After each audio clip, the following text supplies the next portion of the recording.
There are people who choose the quiet, who pick the soft light of their own space over the noise outside. And most of the world thinks they're hiding. Most of the world thinks they're broken. But the truth is, they're not running from life. They're protecting something deeper. They're guarding their peace in a world that demands everything from them. And that's not weakness, that's wisdom. So if you've ever felt guilty for staying in, for turning down invitations, for loving your own company more than the crowd, this is for you. Because what you're doing isn't avoidance, it's survival, it's strategy. And it's time someone told you that. The world has a label for people like this: homebody, recluse, antisocial. But those words miss the point entirely. They see the surface. They see someone who stays home and they assume fear. They assume laziness. They assume something is wrong. But here's what they don't see. They don't see the intentionality. They don't see the choice. They don't see the person who looked at the world's expectations and said, "I'd rather be at peace than be popular." Because there's a massive difference between being a homebody and being depressed. A homebody chooses rest. A homebody decides when to engage and when to retreat. Depression doesn't give you that choice. Depression drains the will to choose anything at all. A homebody finds energy in solitude. A depressed person feels trapped by it. One is a preference. The other is a prison. And the world needs to stop confusing the two. The same goes for social anxiety. A homebody isn't necessarily afraid of people. They're just not interested in performing for them. Social anxiety makes every interaction feel like a threat. Being a homebody just means you realize that not every invitation deserves your energy. And that's not fear. That's discernment. Think about it this way.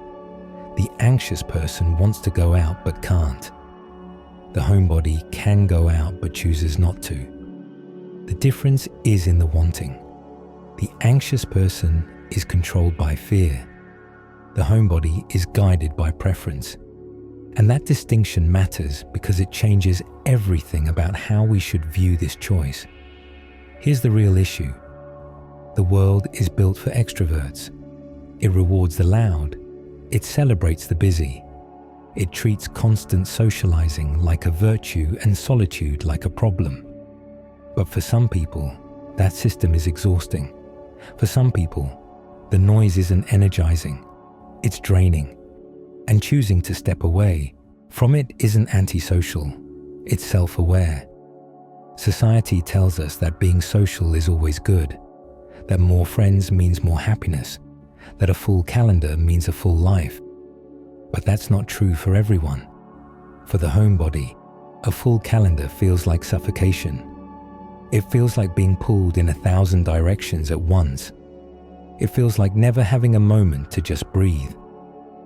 And when you live in a world that constantly judges you for needing that breath, you start to internalize the shame. You start to think something is wrong with you. You start to apologize for the way you're wired, but nothing is wrong with you. You're just different, and different doesn't mean broken. So let's start talking about what the homebody is actually doing. Because it's not nothing. It's not avoidance. It's something much more intentional than that. Home isn't just a place, it's a feeling. And for the homebody, it's the one place where the rules don't apply. Outside, you have to perform. You have to manage how you're perceived. You have to navigate other people's moods, other people's expectations, other people's energy. And all of that takes effort. All of that requires you to split your attention between being yourself and being what others need you to be. But at home, that pressure disappears. Home is where you control the environment. You choose the light, you choose the sound, you choose the pace. And that control isn't about being rigid, it's about reducing chaos. Because the outside world is unpredictable, it's loud, it's demanding. And for someone who processes the world deeply, all of that input becomes overwhelming fast. So home becomes a sanctuary, not because the outside world is dangerous, but because it's exhausting. Home is where you don't have to explain yourself, where you don't have to justify your mood or your energy level, where you can just exist without performance. And there's something else. Home is where the social mask comes off. That mask is the version of yourself you show the world, the one that's polite, the one that's engaged, the one that pretends to care about small talk, even when your brain is screaming for depth. That mask takes energy, a lot of energy, and the homebody knows that better than anyone. Think about what goes into wearing that mask. You have to monitor your facial expressions. You have to modulate your tone. You have to remember social scripts. You have to suppress your natural reactions and replace them with socially acceptable ones. You have to track multiple conversations at once. You have to read the room. You have to adjust your behavior based on who's present. All of that happens automatically for some people. But for the homebody, especially if they're introverted or highly sensitive, all of that is manual. It's conscious effort. It's mental labor that never stops as long as they're in public. And that labor is invisible. No one sees it. No one acknowledges it. But it's real. And it's exhausting. So when they come home, they're not just resting their body. They're resting their mind. They're dropping the performance. They're letting themselves be messy, quiet, unfiltered, and fully human. And that's not laziness. That's self-preservation. Control matters. Predictability matters. Because the more chaotic the world gets, the more valuable peace becomes. And home is where peace lives. It's where you know what to expect, where you've created an environment that supports your nervous system instead of overwhelming it. The homebody understands something that many people miss. Your environment shapes your internal state. A chaotic environment creates a chaotic mind. A peaceful environment creates a peaceful mind. And when you spend your days in chaos, coming home to peace isn't optional. It's necessary. Let's talk about energy, because this is where people misunderstand the homebody the most. They see someone turning down plans and they think, what's wrong with you? Why don't you want to have fun? But the homebody isn't rejecting fun. They're managing their energy. And there's a big difference. Here's the thing. Not everyone processes the world the same way. For some people, being around others is energizing. For others, is depleting. And if you're in that second group, every social interaction has a cost. Every conversation, every smile, every moment of maintaining eye contact and pretending you're fully present when your mind is already 3 thoughts ahead. This is especially true for highly sensitive people. These are the people who notice everything. The subtle shift in someone's tone, the tension in a room, the background noise that everyone else tunes out. For them, the world is louder, brighter, more intense. And being in it for too long feels like sensory overload. Imagine walking into a crowded restaurant. For most people, it's just a restaurant. But for the highly sensitive person, it's a symphony of stimulation. The clinking of silverware, the hum of multiple conversations, the fluorescent lights, the smell of different foods mixing together, the temperature, the texture of the chair, the proximity of strangers. Every single input registers, and processing all of that at once is like trying to listen to 10 radio stations simultaneously. So staying home isn't about avoiding people. It's about avoiding overstimulation. It's about protecting your nervous system from the constant flood of input that the outside world demands you process. And when you understand that, staying in starts to look less like weakness and more like wisdom. There's a metaphor that explains this well: the social battery. Every person has one. But not everyone's battery is the same size. Some people have a battery that lasts all day. They can go from meeting to meeting, conversation to conversation, and still have energy left over. But others have a smaller battery, and every interaction drains it a little more. For the homebody, staying in is how they recharge. It's not about being lazy, it's about survival. Because if they don't recharge, they burn out. And burnout doesn't just mean being tired. It means losing the ability to think clearly, to feel deeply, to show up as your best self. And here's what people don't understand. You can't just push through it. You can't force yourself to keep going when your battery is empty. Well, you can, but the cost is high. The cost is your mental health, your emotional stability, your capacity for joy. You start operating in survival mode. You start going through the motions, and life stops feeling like life. So when the homebody says no to plans, they're not rejecting you. They're protecting their ability to function. And that's not selfish. That's responsible. They're choosing long-term well-being over short-term social approval. They're saying, I need to take care of myself so I can be present for the things and people that truly matter. And that brings us to another point. Recharging isn't just about rest. It's about restoration. It's about filling yourself back up so you have something to give. Because you can't pour from an empty cup. And the homebody knows their cup empties faster than most people's. So they're more careful about how they spend what's in it. Here's what happens during that alone time. Here's what the homebody is actually doing while everyone else is out. They're not just sitting there. They're not wasting time. They're engaging in something much more valuable. They're turning inward. Solitude is the environment for deep thinking. It's where you can look at your life without distraction, where you can analyze your emotions, clarify your values, and ask yourself the questions that matter. Who am I? What do I want? What feels right?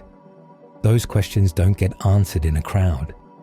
They get answered in silence. And the homebody knows this.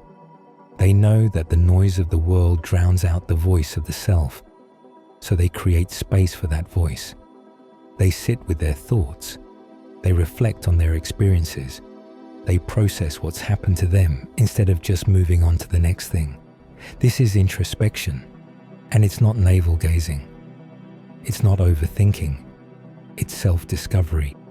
It's the process of understanding yourself at a level most people never reach because they're too busy to look. Because our culture doesn't value looking inward. It values output, productivity, doing. But the homebody understands that sometimes the most productive thing you can do is nothing at all. Or at least, nothing that looks productive from the outside. When you give yourself space to think, you start to notice patterns. You start to see why you react the way you do. Why certain situations drain you. Why certain people energize you. Why certain choices feel right and others feel wrong.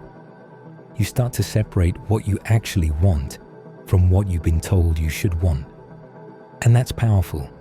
That's liberating. But there's more. Solitude isn't just for thinking. It's for creating. Because creativity requires focus. Deep, uninterrupted focus.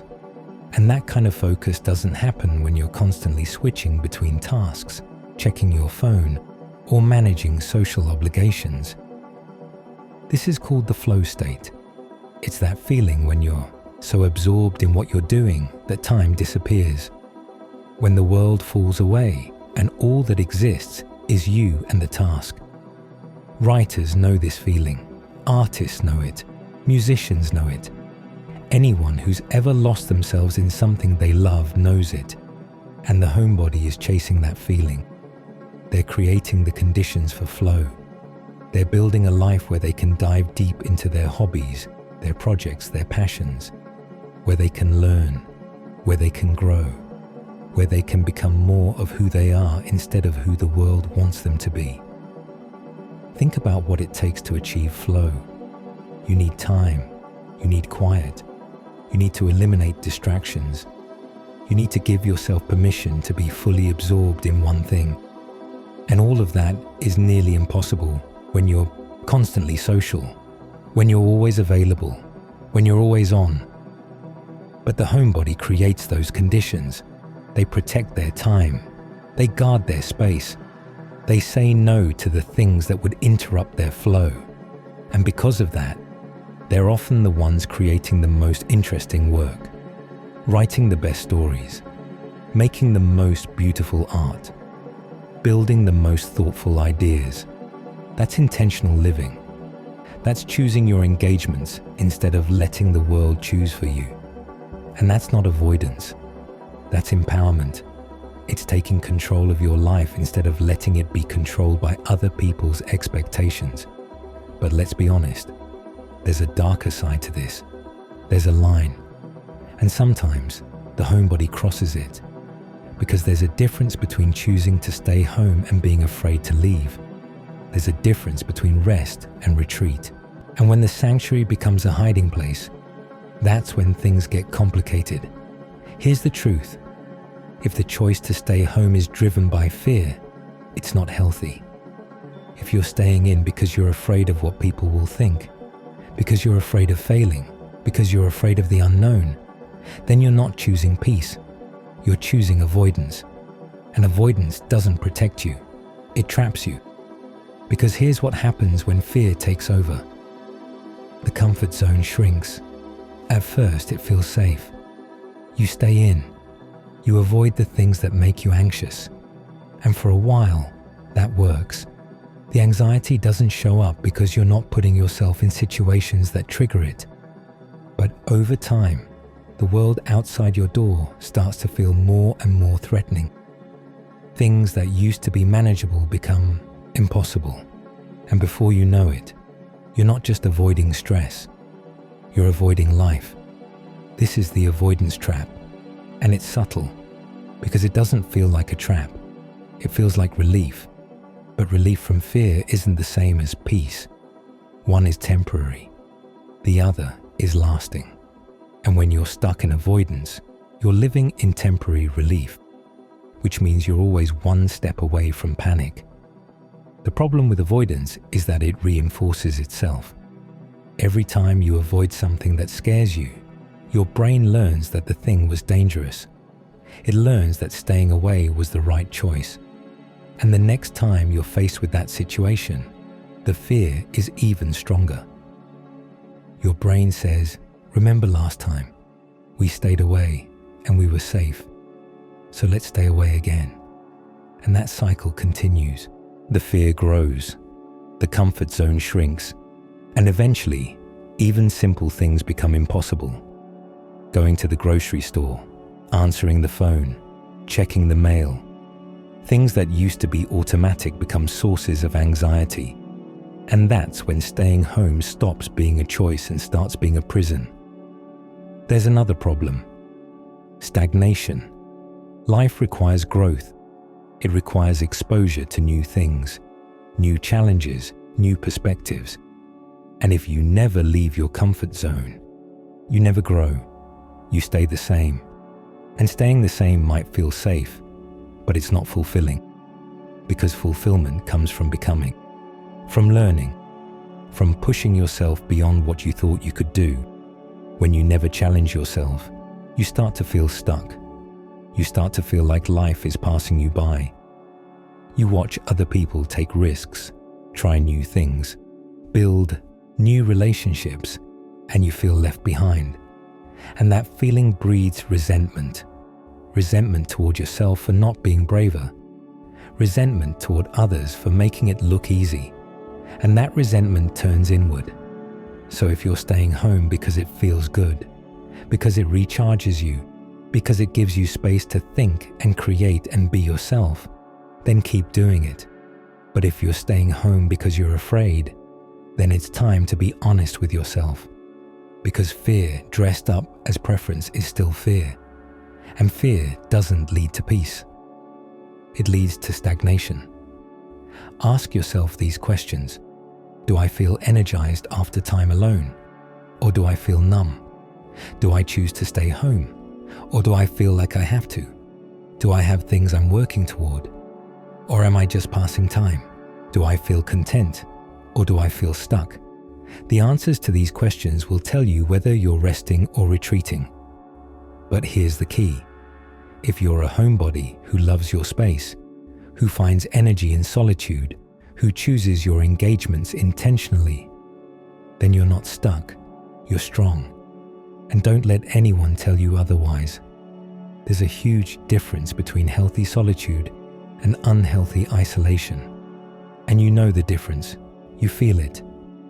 So how does the homebody stay connected?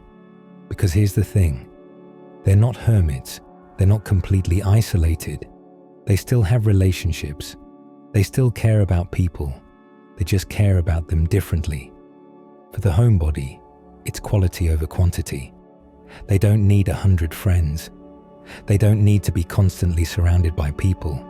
They need a few deep connections, a few people who see them, who understand them, who don't demand performance. And those connections matter more than anything, because the homebody isn't antisocial. They're selectively social.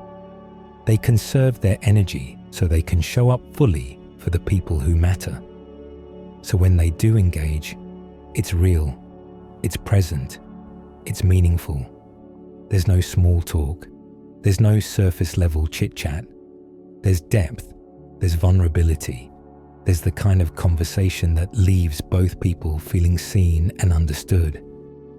And that's what the homebody values. That's what they're protecting when they say no to plans. Think about the difference. You can have 50 friends you see regularly but never really talk to.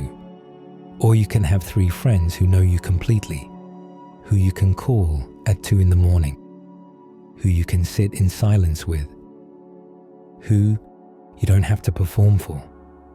The homebody chooses the second option every time. They're not rejecting connection. They're rejecting shallow connection, because shallow connection drains them, but deep connection fills them. And they know the difference. They've learned through experience that not all social interaction is created equal, that some people give you energy and some people take it, and they've decided to spend their limited social resources on the people who give. So when the homebody leaves the house, it's intentional. They're not going out because they feel obligated.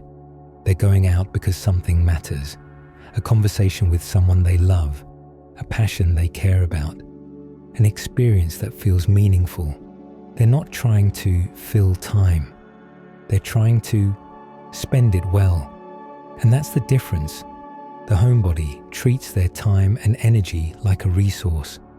They spend it carefully. They invest it where it counts. And they don't apologize for it. They've learned that saying yes to everything means saying no to the things that truly matter. So they've flipped it. They say no to most things, so they can say yes to the few things that count. This is selective engagement. And it's not about being picky or difficult. It's about knowing yourself. It's about understanding that you have limits and choosing to honor them. It's about recognizing that you can't be everything to everyone. So you're going to be something real to someone. So here's where we land. The love of home is not a weakness. It's a response. A sophisticated, intentional response to an overstimulated, high-demand world. It's not about hiding. It's about protecting.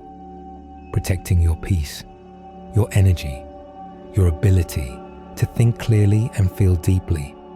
It's about choosing yourself in a world that constantly asks you to give yourself away. The homebody isn't broken. They're intentional. They're not avoiding life. They're living it on their own terms. And in a world that celebrates the loud, the busy, the constantly connected, that takes courage. Because it's easy to go along with what everyone else is doing. It's easy to say yes to every invitation, to fill every moment, to perform for every audience. What's hard is saying no. What's hard is choosing solitude when everyone else is choosing noise. What's hard is trusting that your inner life matters more than your social calendar. And the homebody does that. Every single day, they wake up and they choose themselves. They choose depth over distraction. They choose peace over popularity. They choose the quiet life. And that's not something to apologize for. That's something to honor. So if you're a homebody, stop apologizing. Stop feeling guilty. Stop letting the world tell you that your preference for peace is a problem. Because it's not. It's your superpower. It's your light in a world that's too often shallow and chaotic and loud. Your depth matters. Your rhythm matters. Your choice to stay in, to think deeply, to create space for yourself, that matters. And you don't owe anyone an explanation for protecting what makes you whole. So take a moment. Look at your patterns. Look at your choices. Are they coming from fear or from peace? Are they trapping you or freeing you? Because that's the only question that matters. And if you found something here that resonated, if this helped you see yourself more clearly, then keep exploring. Keep looking inward. Keep asking the questions that matter. Because understanding yourself is the most important work you'll ever do. And if you want more of this, more insights into the human mind, the patterns that shape us, the psychology that drives us, then subscribe, because there's so much more to uncover. And the journey inward is just beginning.